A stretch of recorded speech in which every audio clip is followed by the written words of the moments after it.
Good morning from Hillside Haven. I wanted to do a little video today about the differences between dieting versus fasting. And the reason this came to me is because I have an abundance of fruit because we also offer juicing here at Hillside Haven. So I have a garden that's full of fruit. So I share my fruit with friends and family. And I took some tangerines, like this big, to my friend. And the first thing she did was popped it on a scale. And I just remember thinking, my God, that's so sad. Anyway, she won't try fasting. And you can't convince people who are convinced that a low calorie diet is the way forward. But if you have discovered fasting, I thought it was a good conversation to have.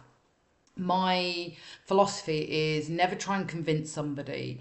Everyone has to follow their own path. And for her, weighing everything, measuring everything, being conscious of everything she eats is her way of controlling her weight. I just found it really sad. And look, I've done it. I think I have done every diet there is. And in fact, I think I still have nightmares about the Cambridge diet. So I don't know if anybody remembers that. It was kind of like a protein powder, but the taste of it was just, oh my gosh. But hey, and I've even been a Slimming World consultant. I had a very successful Slimming World class. Um, and I've worked in the diet industry myself, and I know it's a multi-million pound industry. So I wanted to kind of have a little think about what are the benefits and what are the downsides versus fasting compared to a low calorie diet. And it really frustrates me when I see fasting groups talk about what you can get away with while you're fasting. Um, and I actually removed myself from one of the groups today because it was a alternate day fasting group, and they're always talking about what they can add to their fast, and you're literally just restricted eating. So, I'm fed up of saying you either need to clean fast or you're not fasting. But anyway, hopefully if you're watching this video, you are clean fasting. But what are the benefits and how do they compare? So the first thing I think is insulin. Now, if you've dieted as I have, I actually haven't been on a diet for a long time now. And the good news is, if you have been restrictive eating, you've messed up your metabolic rate because you've slowed it down. It is what it is. But the good news is, it's not permanent. So as soon as you get back to eating, even if you are putting on weight, you've repaired your metabolic rate, which is where you want to start from, which is great. And that is a bonus of doing ADF because you get the down day when you're not eating. So you're getting the benefits of doing a fast, but then you're getting an up day where you are eating and the body goes, oh, wow, I'm not starving. I can let go of the fat and I can expect this food to come in and, you know, so it's more stable. So it's not putting the body into a panic mode and hold on to calories. So you're getting the best of both worlds. So that's the first thing. Your metabolic rate with fasting is going to start to stabilize, because if you're doing intermittent fasting, then obviously you're having your down period where you are sticking to the fasting and you're getting all the benefits of that. But then when you open your window, you're eating, so the body doesn't think it's in starvation mode. And if you're constantly dieting, you are at a deficit.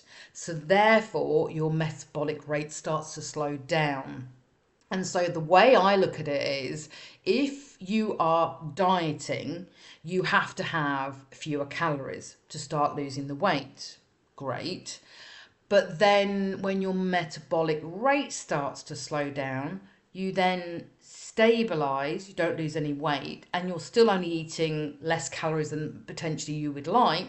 Then you have to lower your calorie intake again to get your body kick-started into losing weight.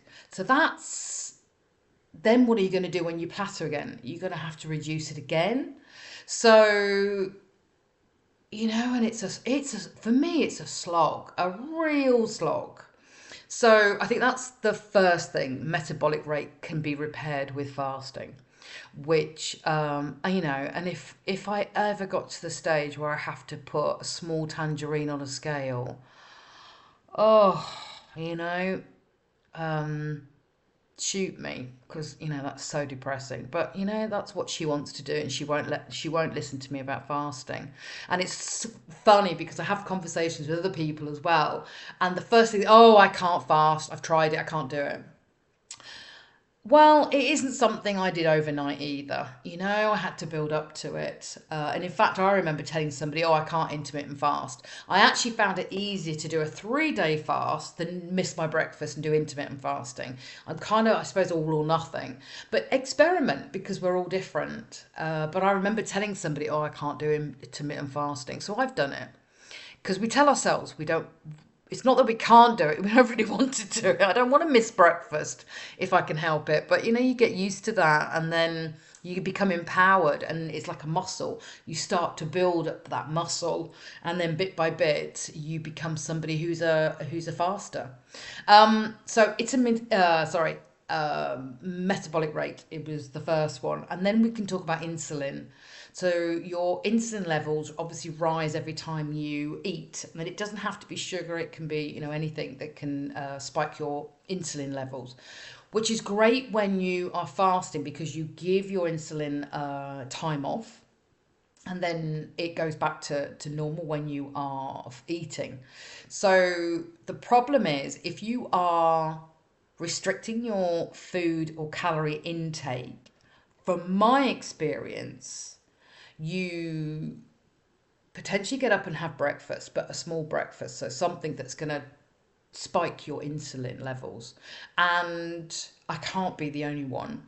By 10 o'clock, I'm hungry again. And then it's like, well, I'll have something small, like half a banana or something. And then, of course, that's spiking your insulin level again. And then by lunchtime, you are ravenous. And so, although you're trying to only have a small amount of calories, every time you're eating, you're spiking your insulin level. And I probably would admit to having 3 meals and probably 3 or 4 snacks a day. Well, every time, but only maybe 1,000 calories or 1,200 calories or whatever. But then what you're doing is you're fighting against your insulin peaks, because your insulin goes up and your body tells you you're hungry. And who wants to feel hungry all the time? Because then food becomes something you're constantly thinking about. So to get away from that, if you're fasting, it tends to switch off, and you're just telling yourself, I'm not eating at the moment, I will just delay it. So you're not going to ever eat, you're just going to delay that that time when you're going to eat. So actually, although you may still get hungry, it's not the same hunger than when you're dieting, because that is so hard to ignore because you've spiked your insulin, and the difference is huge. And I think, I still like breakfast. I still want breakfast when I wake up in the morning, but the hunger isn't, eating away at me, and I can ignore it and have a black coffee and some water, and it does keep myself busy, and it does seem to go away.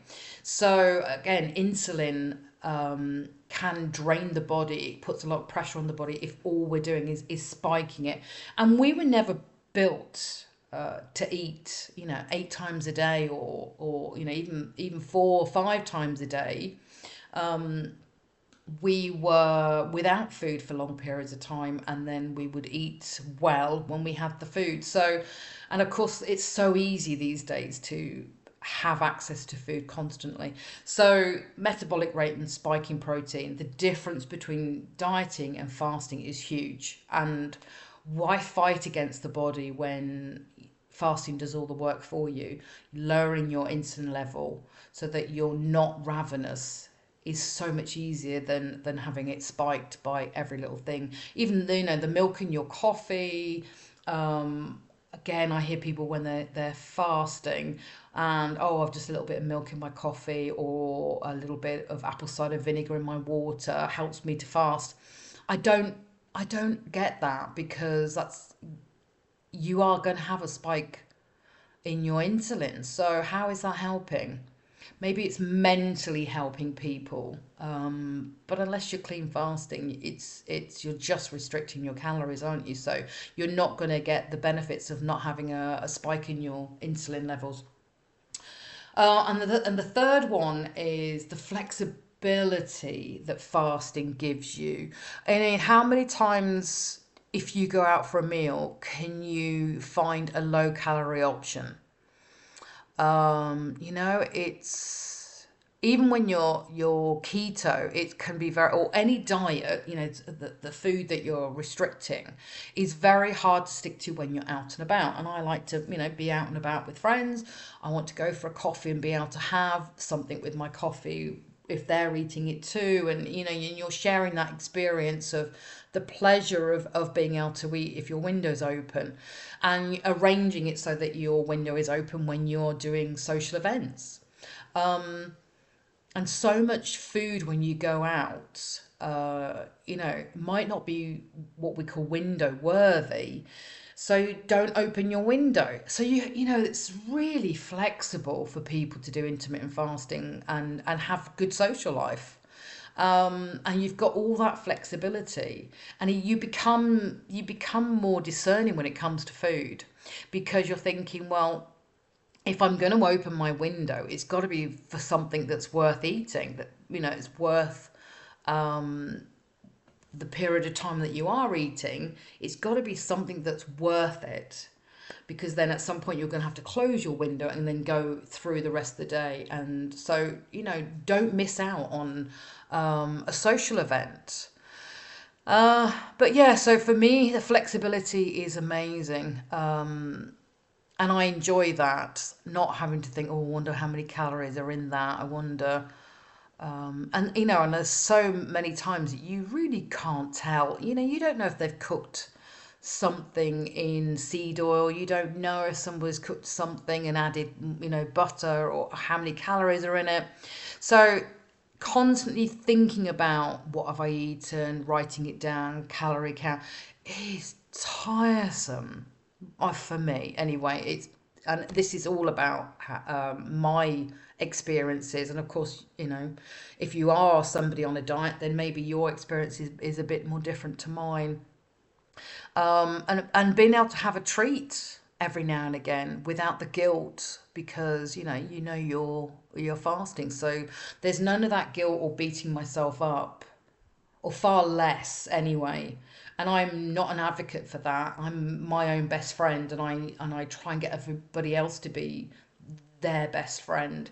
And if I have, stretched my window a little bit, or I've, having a flexible day, I don't chastise myself or have any of that negativity around it. And I think that's another huge win with fasting, that you can just drop all of that, self-hatred, self-denial that goes along with dieting. And that you've done it, you've broken the diet again, and oh, you can't stick to anything. So you can get rid of all of that. So I think that's another really good benefit of fasting. I think a huge one, and especially as you get older, is not losing muscle mass. And I'm not a scientist. I can't come up with all the scientific stuff, but all I know is that when you are not eating enough calories, you are potentially going into starvation mode, and the body will grab whatever it can. That's not very technically minded, is it? But it will pick muscle and fat to burn as calories.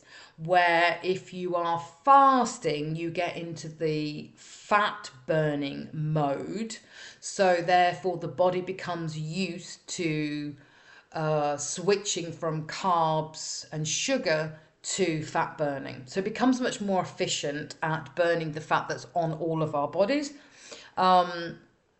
And who doesn't want that? I mean, we want that. And of course, with fasting, you are also increasing your growth hormone. So the growth hormone means that even if you don't go to the gym, you are more likely that everything that we do during the day to build muscle. And we can't afford to lose any muscle as we get older, especially women, because it has a huge impact on our health and our ability and our flexibility and our ability to just do everyday to day things. So keeping the muscle mass is so important. And so again, that's a huge benefit to fasting, is having that ability to burn fat and not lose muscle.